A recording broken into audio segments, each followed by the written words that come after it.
We are live. Good morning and welcome to Smart Impressions, live on LinkedIn every Tuesday morning. My name is Rachel Muleman and I'm from the Bizz Advisors. We are here with Smart Impressions to bring business professionals who bring tips and tricks of things that you can actually implement tomorrow to drive human connections better in your business, in your life, in your relationships. We're bringing it here every morning. So glad you're with us. Today I have a fantastic host with me, a co-host who is not only an industry expert in hospitality and supply chain, but Andreas Gonzalez, he runs actually the hospitalitylab.me, and he is here to share with us the customer expertise and experience that he brings to the table with each one of his clients. So Andres, thank you so much for joining us today. How are you, Rachel? Great to be here. I'm good. Happy Tuesday. Absolutely. Happy Tuesday to you. It's so nice to have you here.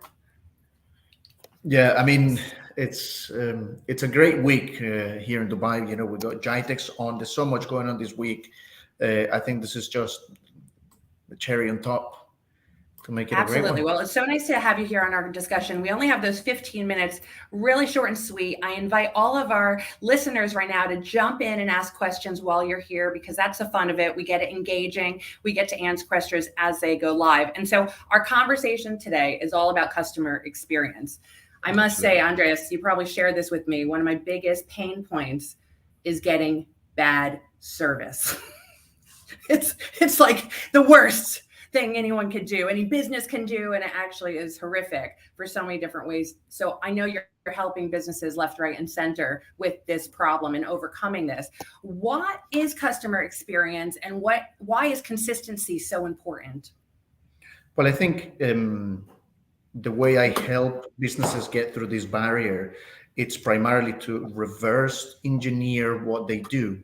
When we're talking about good or bad customer service, it's really down to the perception of the experience of accessing a particular service, or if you're in a hotel or a restaurant, that interaction with whoever is dealing with you.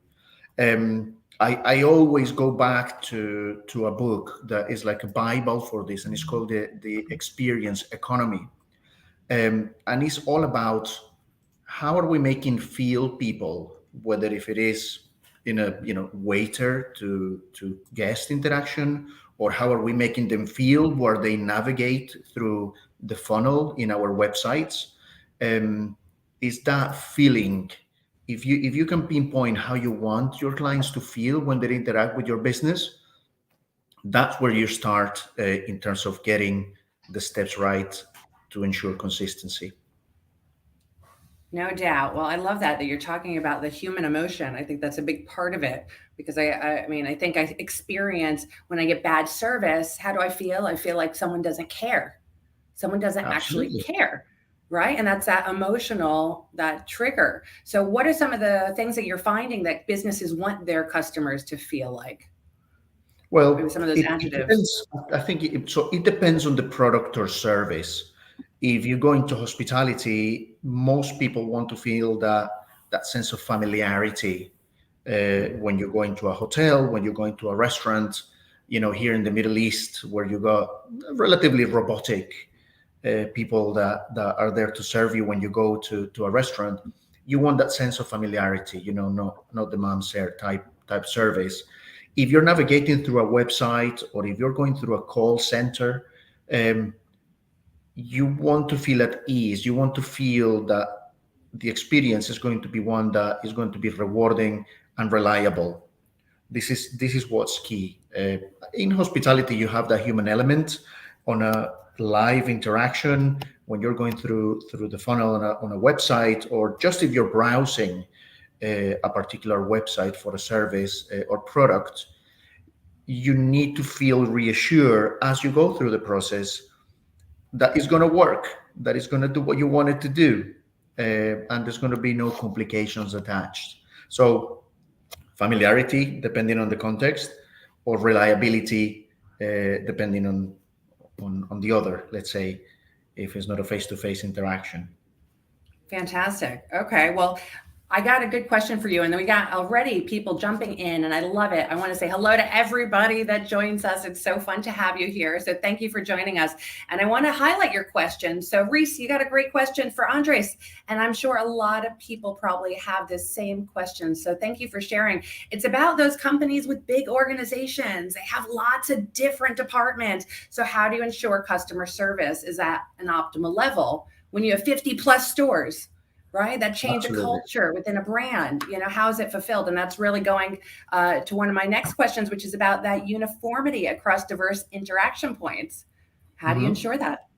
Okay, so thanks for the question, Reese. At the beginning of the call, we mentioned the importance of reverse engineering.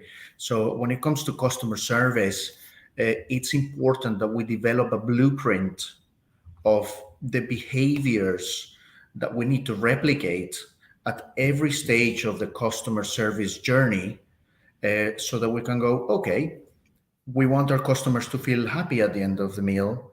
What does the waiter need to do? What are the behaviors? Not the technical ability, the behaviors. What do people want to see as they navigate through the website? And then reverse engineer that back to your HR or your learning and development functions, and create that blueprint that takes you from 1 to 2 to 3. Um, because you reverse engineer it, you already know what the outcome is. So from that point of view, once you apply the blueprint and you have the right behaviors in your organization, then you can replicate that to 10 stores, to 50 stores, and the like. So it's a great question. It's one of the biggest challenges, especially for entrepreneurs, going from being a mom and pop's type business environment to try and influence behavior on a larger scale, to drive sales, to drive great CX. Thank you, Reese. That's amazing. So, little background. Andres and I worked together when we were working for a franchise, and I think this is going to be poignant to that question because there's nothing better than a franchise model to show how a behavior, how those standard operating procedures multiplied in numerous markets can actually give you the same effect. Right, give you the same results based on what the desire you're trying to achieve, and I think that's the foundation of any franchise business. Wouldn't you agree? Uh, Absolutely. I mean, we go back to the issue of who is your end user. Let's say the guest here. Um, each market has its own nuances. I think when we work together, I mean, we open Australia, the US, the UK, Middle East, and in the food and beverage environment, those nuances translate not just to the way people interact, but to the way you design your menu or to the colors you may use for a particular demographic. But funny enough, although we require this consistency, um, there is an element of, okay, we need to understand the person at the end of the funnel at the end of the day. This that's the key. From a technical point of view, I think we learn our lesson that absolutely you have to have rock solid and to some extent very rigid processes and procedures for people to have the right foundations. But when it comes to the customer experience, definitely, I always go back to that, the importance of how are we making people feel. Absolutely. And Chetan actually shared the customer and marketing, those details are so important. So, standard operating procedures, that process of this is what happens to this step by step instruction. So, no matter if you're losing staff, because staff retention is a big deal, it's a It's a big big issue, yeah. problem as well, right? And so you're Absolutely. going to be replacing, you're going to be training, you're going to be instilling new behaviors, and in your environment to really kind of impact the end customer and so forth, right? Yeah, absolutely agree with that. Absolutely agree. I mean, there's always a thing about standard operating procedures and how this is the key to influence behavior. But I think over and over as businesses grow, and you were mentioning at some point the ever-changing business environment. You cannot be changing your SOPs every 2 minutes, and this is where the behavioral part is key. It's easier for somebody to adapt to a different type of customer than for us to try to throw SOP at, well, how do you deal with the 50-year-old male that is here for business? One SOP. How do you deal with the 50-year-old male that is coming here on holiday? Like, not everything can be as rigidly put into black and white. So we rely on those behavioral systems to get things done. And how scripted do people need to be? I mean, I know your forte is hospitality and your expertise is really about that supply chain experience to ensure deliverables, but I think some of these tools and tricks are prevalent across all different industries. And, my show is all about end customers, specifically sales professionals that need to connect with another human. And I say, we're all sales, whether we want to believe it or not. If you go for a job, if you go on a date, you are selling yourself. So the way that you make another person feel is very, very important. Those human connections are really important. How scripted does it need to be? I mean, we're talking about, we're both living in Dubai. It is multicultural. There are tons of different nationalities here. What are some of the tips, that you would think or that you suggest to businesses that are trying to ensure consistency, engagement across the customer experience? Yeah, I mean, SOPs and having your 1, 2, 3s well balanced and set is very important. You can't really rely on the human element all the time, for you to deliver that, the secret factor in the customer experience journey. And listen, there's history, there is research, behind the fact that once you have the rules clear, it's easier for people to navigate. I think it was Stanley Kubrick. I used to say, the more practice you put behind things, the easier it is to improvise.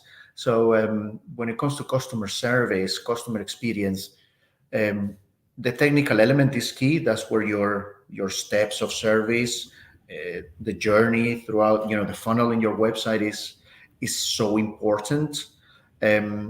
You will have, depending on the segment, on the sector, a little bit more leeway, in terms of how much of the human factor you put in.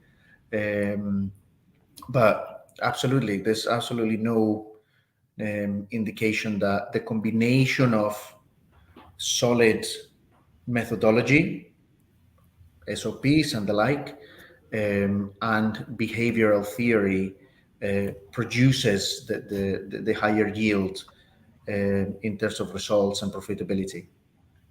Well, I think that's what we're talking about, profitability. And I hate to say it, if anyone or any business doesn't focus and prioritize the customer experience, you're going to see a dip in customers. And once you leave, they don't come back, period. End of story, right? And I always say, like, in order to ensure and prevent this from happening, rather than being reactive after it happens, it's about being proactive. So let's get into some of those tips. We got 2 minutes left. I got more questions coming. I love it. So I'm going to start with the first one that you said. I think that's a great tip. Think backwards. So I challenge each one of us that's listening on today to think backwards of what you want your customer to feel like at the end of the day. Absolutely. What else do you got for us? Do your homework. Absolutely. Do your homework and understand your client. That's the basic. Number 2 is always keep a pulse. There are so many systems now available for you to be able to keep constantly in touch with your client base and get the feedback. And then I would add to that as a third point is don't be afraid to innovate. Especially for bigger companies that are used to doing things in a particular way. You've been successful at a moment in time. Keep a pulse and innovate. Innovation is now in the world of social media, internet, evolving so fast that whoever does not understand what the customer needs or what they want to feel when they go through your journey, and you constantly meeting those demands because they change over time, is not doing their job in terms of CX. Absolutely not. Amazing. All right. So we got those 3 tips. Think backwards, always keep a pulse, and don't be afraid to innovate. I absolutely love it. 15 minutes on the clock. We made it. And another question came through. I'm just going to share it with you because I think this is something you guys can take offline. It's specific to the turkey market. There's a lot of different discussions that you guys can have. I want you to encourage you to reach out to Andreas on LinkedIn, connect with him, ask your questions, engage. This guy knows what he's talking about. He's been doing it for brands for decades. He is increasing revenue just by setting up these processes so that you can actually drive better human connections and keep that revenue coming in. Andreas, you're incredible. I love your expertise. Thank you so much for sharing it with us today. Thank you for having us. Thank you so much, everybody, for joining Smart Impressions. We'll see you next Tuesday with another fabulous expert in the industry, and can't wait to see you then. So have a great day. Have a wonderful day. Thanks, Rachel. Have a great day too. You're welcome. Bye. Bye.